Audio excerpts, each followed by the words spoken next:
Welcome to the Long-Term Care Chronicles podcast.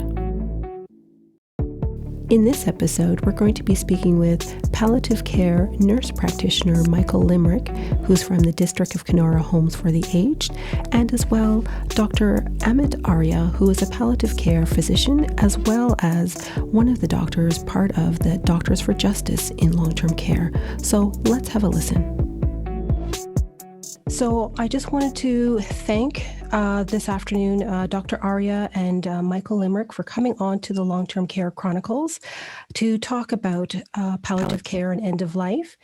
And we're going to start with the passing of Bill 3, the Compassionate Care Act, which the purpose of this act is to develop a framework to ensure that every Ontarian has access to quality palliative care, and how this bill will impact the model in long-term care, and should individuals be deemed palliative on admittance with this improved approach to care. Dr. Arya, if you can just go first on this one.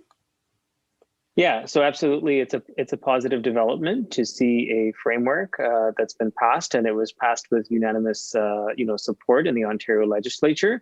Really, I mean, what it means is that the Minister of Health, from my understanding, has to table a report on the provincial framework 1 year after the bill is passed, and then after 3 years, I mean, they have to prepare and table a report once again. So, I mean, this has to be published on a website. But what I really think is that, I mean, this is a great development, and it was endorsed by organizations such as the Hospice and Palliative Care Ontario, as well as the Canadian Society of Palliative Care Physicians, where I'm a board member. But what I really think is that there's certain critical things that need to be done now to improve palliative care in long-term care. And that requires more resources, that requires more education. It means that staff working on the front lines in long-term care have enough time to spend time with residents, do symptom assessments using validated tools, making sure that there's proper and frequent communication with family members. And if we increase our staffing levels and improve our educational standards, this change can start to happen today. Thank you for that. And Michael, your response?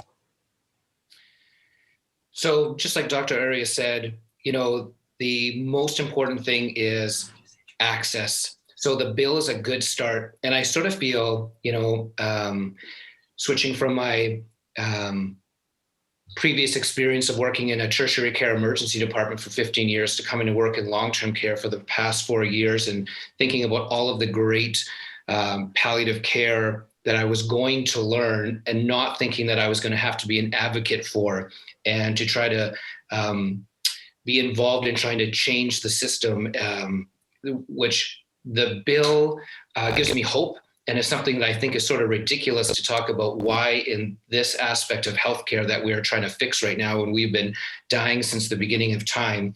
But access, right, like Dr. Arya said, we don't have the human resources in long-term care to accomplish this. So the bill, again, is a great start. How do we fix the problem now? How do we change from the model of how long-term care is funded right now with 1 to 30 ratio of staff to a hospital ratio is difficult to pull off quality palliative care with the amount of people that are in long-term care to provide that. So that's the biggest thing I think this bill hopefully will try to address as well, or also show those shortcomings, which again, this pandemic has already done so.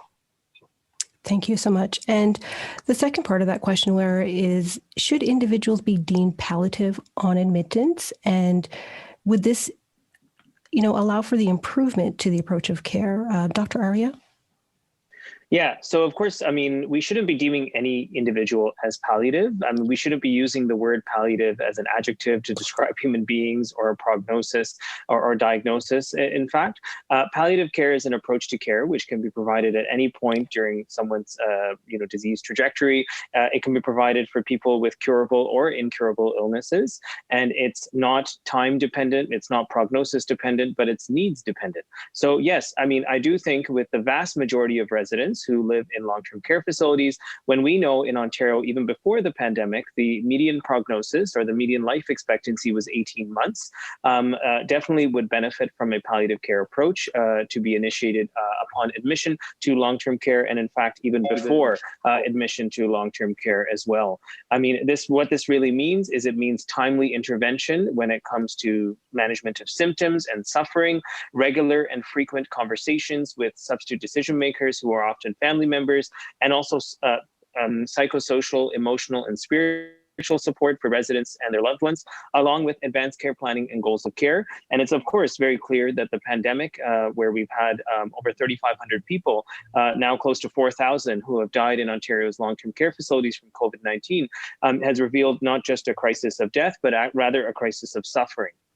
A crisis where people did not get appropriate end-of-life care or symptom management, a crisis where there were human rights violations because family members could not be involved in decision-making and didn't know the options in front of them. There were many circumstances where the communication was so poor, where family members didn't even know their loved one had COVID-19. So that is absolutely appalling, and it reveals to us a big gap. And definitely, as we're talking about overhauling the system, palliative care has to be a part of that. Thank you so much for that. And Michael, your thoughts? You know, I see it, you know, when I look at that second part of the question, you know, deemed palliative, would that help things? You know, so much of this end-of-life care and what we do in long-term care is psychology, and so much support that is needed to be provided to the family in terms of how we're preparing for the future and what that looks like. And the fact that people are admitted in long-term care with end stage, whether that be kidney failure, heart failure, cancer, et cetera, and have never had those conversations before, whether that was from the last 6 months that they were waiting in hospital to come to long-term care, or in the community. So in theory, the amount of care that people need with acute or chronic care, right, like Dr. Arya said, when your lifespan is approximately 18 months in long-term care, the amount of skilled support and human resources that it requires, and what that takes to pull off when people are having more and more needs as they're approaching a end of life, is something that, again, we have to change our whole thinking of how we support people in long-term care. And again, sometimes I think this is a little too late, but again, a great start that this bill has come to fruition and that we are moving forward with these things. Thank you. And my next question is, how would you facilitate in terms of having more than one family member during the end-of-life process in long-term care, and how the pandemic has revealed that this was not thought of, and what that should be moving forward? I'll start with you, Michael, first on this one. Right. So this has been tricky. I guess right again at the beginning of the pandemic, long-term care, especially in my region, we shut down. Family was not allowed in unless it was at end of life. And at that time, which was months ago, you had one family member that was allowed in. And since that has evolved and we have changed our approach. So the tricky part is, you know, at that time too, as we're approaching end of life, to allow family in, and what we do in Kenora is allow 4 family members in. We waive swabs. We ask families to wear full PPE, and we bring them in, not including a clergy if that's required.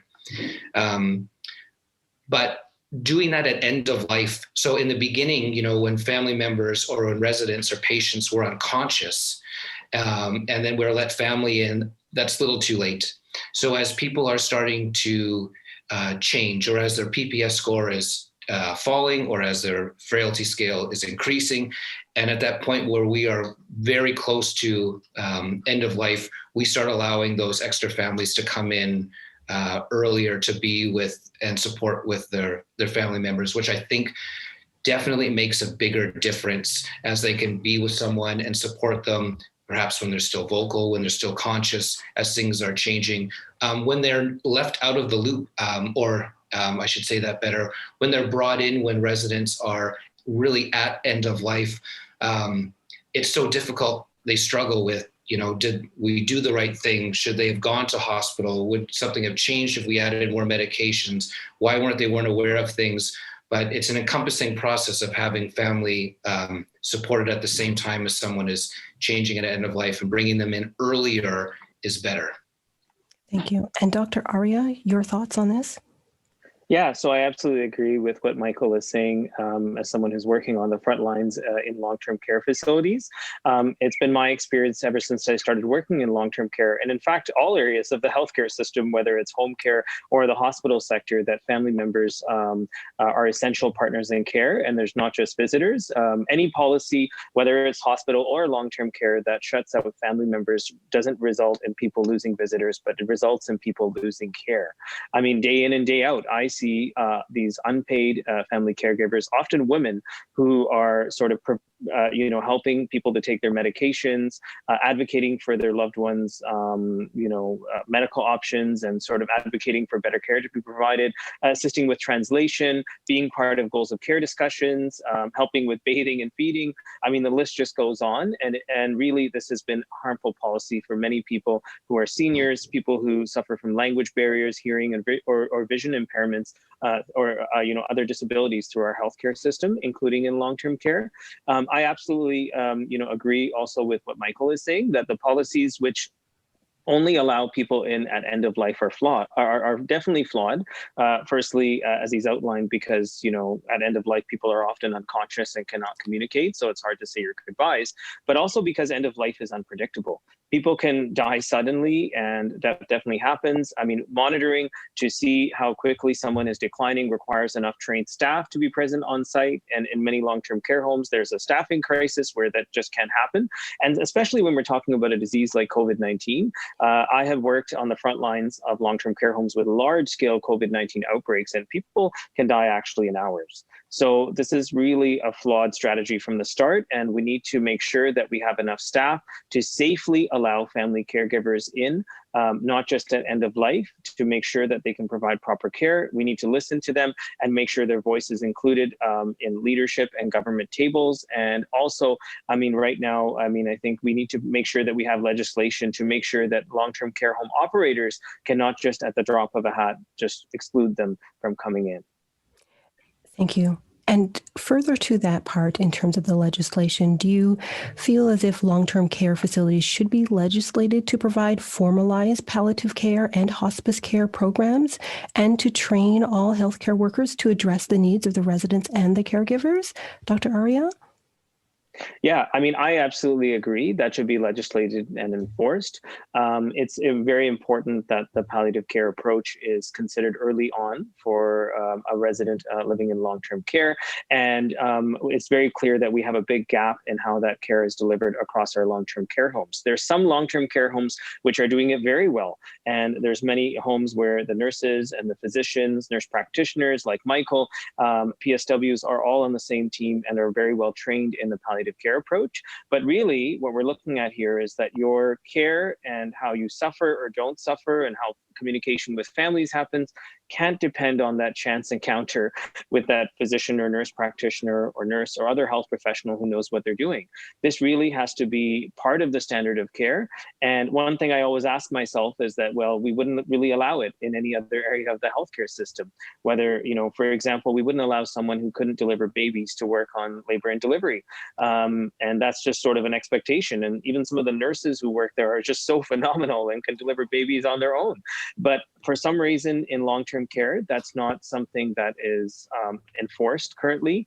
And also, I wanted to add that the ratios of staff, as Michael mentioned, are not appropriate to providing the skilled care and the time that is needed to look after residents in long-term care. As he was mentioning, you may have a nurse looking after 30 residents in the day. In my experience, that can drop down to one nurse looking after 60 at night. And why is it that in the local hospice, it's 1 to 5?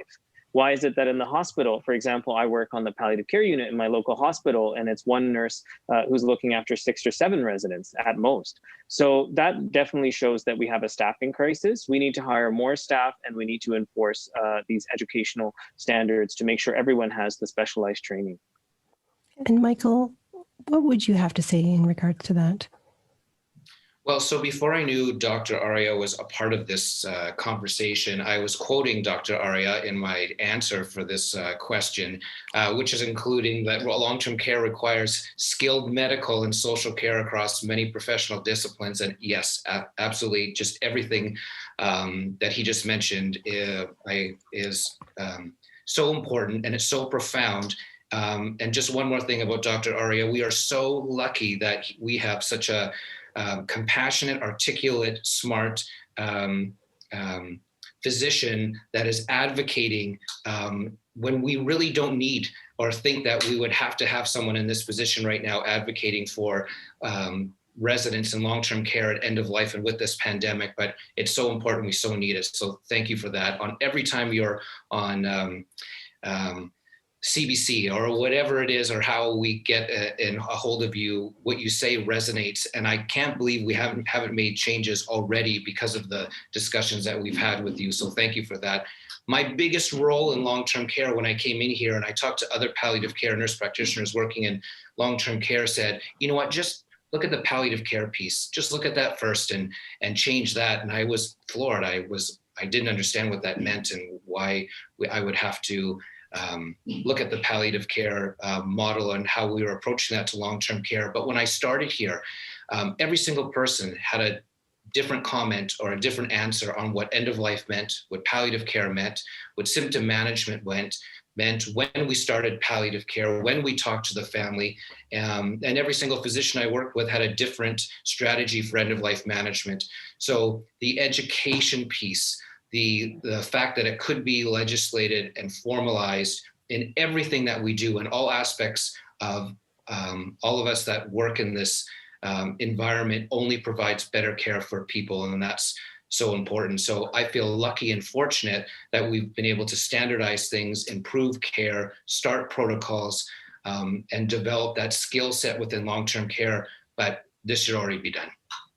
Yes, I would agree. And the other question that I have is in terms of the government's commitment right now to build new facilities for more long-term care beds and monitoring these long-term cares, do you think that it should be mandated to have in built-in elements of the snoozelen therapy, elements for each room?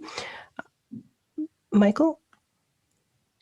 Well, you know, there's so many things that we could do to improve quality of life in long-term care, non-pharmacological ways of improving care, and a lot of things or a lot of ways people are managed in long-term care. And I hate to say that word, but when we're providing institutionalized care and when we do not have enough skilled workers to work in this environment, a lot of people are managed with more medication.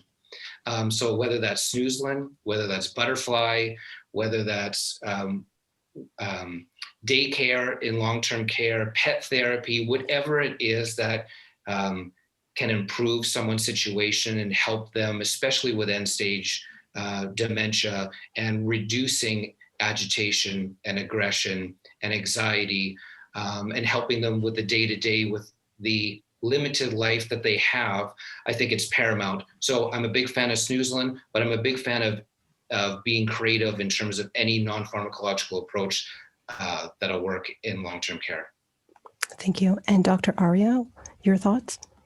Yeah, so I absolutely agree with Michael. And really, the perspective here should be, if we call these facilities long-term care homes, how can they be more like homes and less like institutions? I mean, how can they look, feel, smell, and really incorporate that home-like feeling rather than sort of being described as a warehouse where we just have separated seniors off from society. Really, that shows us that we need to not just look at staffing, which is of course critical and should be part of any type of long-term care overhaul, but we need to actually look at how our long-term care facilities are designed. And right now, during the COVID-19 pandemic, we have a situation where, I mean, in private for-profit long-term care homes, those homes are disproportionately affected by COVID-19 because they're actually designed in the wrong way. And they have actually designed standards from the 1970s that have not been updated, where there are 3 or 4 people living together in one room and sharing one bathroom. So that absolutely cannot be allowed to continue. And it means that we need to make sure that, these, seniors' autonomy and privacy is absolutely protected. Care shouldn't be regimented and rationed, but rather based on relationships and individualized. But also when we're looking at how we build our long-term care homes of the future, then once again, they need to be more like homes. And definitely there's a lot of people who are talking about sort of different ways to do that. And one sort of aspect of this is to rather think about small household models. So small home-like situations where you have sort of maybe 10 or 15 people living together under one roof with a dedicated team of staff who are looking after them. This is often called the household model. I mean, of course, it's very clear this would be much better for infection control, but for what is so important to care, which is based on human connection, knowing someone's values and beliefs and wishes. I mean, all of that would be much better, I feel, under the household model. And I really think that we should move away from having people in, sort of big institutions. And, the other point I can add to that is that we have a big gap in terms of how we deliver culturally specific and language specific care in our long-term care homes. The wait lists for those long-term care homes are much higher than the rest of the long-term care system. So I really hope that incorporating the household model, these small home designs to provide long-term care would be very helpful in that aspect. Thank you for that. And just lastly, on the fact that, there is many discussions about long-term care, how things should change for the future. And especially when it comes to palliative care and end of life, and what we've seen during this COVID-19, what this pandemic has revealed to us, do you have any lastly thoughts as to what needs to be tackled firstly in order to make some of these commitments become a reality? Dr. Arya? Well, I think overall, I think the crisis that's happened in long-term care facilities has been a crisis, not just of COVID-19 and of deaths, but of suffering, that was not managed or treated well, suffering due to abandonment and neglect. And it's really exposed a big failure in our healthcare system and our society at large, where we often focus on cure, we focus on treatments which will save lives, but we don't really acknowledge how people who are in their last months or years of life still have the full right to care, and they still deserve the best care of their lives at that point. And really our long-term care system, I feel, is reflective of that, where we wouldn't think of, sort of having one nurse for 30 people in any other area of our healthcare system, but yet it's been allowed to fly in long-term care for decades. And it's something where it's really taken a pandemic to shine a light on these pre-existing inequities. So now is the chance that we have to move forward and, change how we deliver long-term care. We also need to make sure that we incorporate home care as part of that reform, because, although healthcare, it's not a competition, but it is a continuum.